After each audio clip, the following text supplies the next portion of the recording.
Right, let's talk about whether you're being genuinely congruent with your patients. This is the third of the three core conditions that Carl Rogers talked about with person-centered theory, the precursor of patient-centered care. And it's one of the three things I think is missing from a lot of healthcare, and it's why we're getting this wrong. And we're thinking that being patient-centered is just being nice and adapting treatment to the patient, which is part of it, but not enough. So we already talked about genuine therapeutic empathy. We talked about unconditional positive regard in previous videos. This third concept is congruence, and it's not what a lot of the vitalistic practitioners mean. In this context, it's something different. Congruence essentially is there alignment, if you'll forgive the pun, between who you are and who you're showing up with, and who you're showing up as, sorry. So are you genuinely being, the true version of yourself? Now, we get a lot of this wrong in practice, partly because we give graduates this idea of fake it till you make it. And, initially you should pretend you're confident until you are.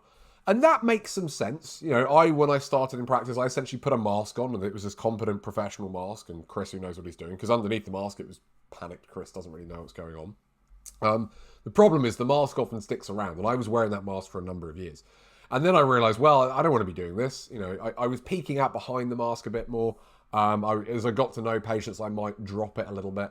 But there was this disconnect between mask on and mask off. So I thought, forget the mask. I know what I'm doing. I'll just be myself. And that worked for some patients. It didn't work for others. I actually lost some patients because me just being my natural self, not modifying who I am for different people, is not everyone's cup of tea.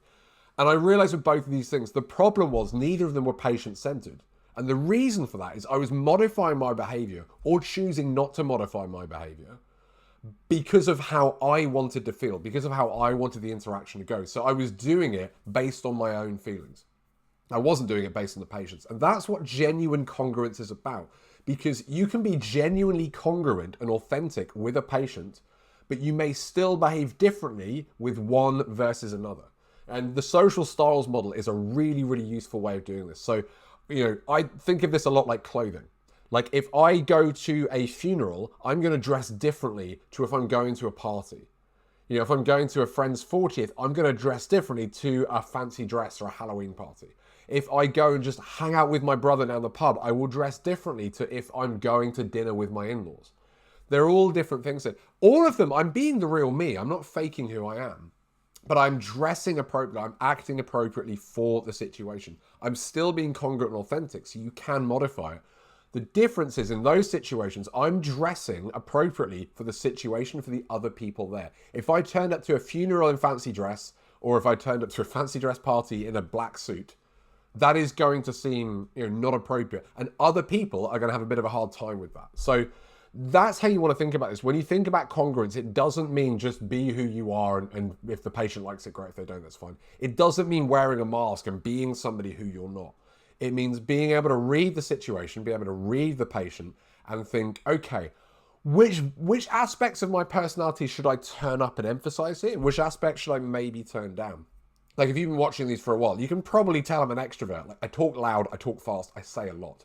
If I've got another extroverted patient in the room with me, they're going to be doing that too. We're going to be speaking the same language. If I've got a real introvert who's shy, who's quieter, who says a little bit less, I'm going to modify that. I'm going to turn down the extrovert aspects of my personality. I'm going to turn up the listening and the paying attention, the focusing on the other person. I'm not being fake. I'm not pretending to be somebody I'm not. I'm just dressing appropriately for the situation. So hopefully that makes sense. If you can put those together, if you can demonstrate genuine therapeutic empathy, real unconditional positive regard, and actual congruence, and that kind of authenticity that still allows you to modify it based on different patients, then you're going to be showing up in a much more patient-centered way than just somebody who goes, oh, I'm nice, I like my patients, and I don't give cookie-cutter treatment plans. Like, yeah, that's good, but that's not good enough. So give these a try. If this resonates with you and you'd like to learn more, keep an eye out as well, because in January, I'm going to be sharing some more content, some new videos, allowing you to actually put this stuff into practice, giving you more concrete skills as well. So keep an eye out for that. I'm aware that next week is Christmas. I'm going to pre-record some stuff, so there will still be newsletters going out, but I'll record them beforehand. I'm taking a couple of weeks off. But yeah, so hope that's helpful. Any questions, as always, let me know. Otherwise, have a very Merry Christmas, and I will see you soon for another video. Take care.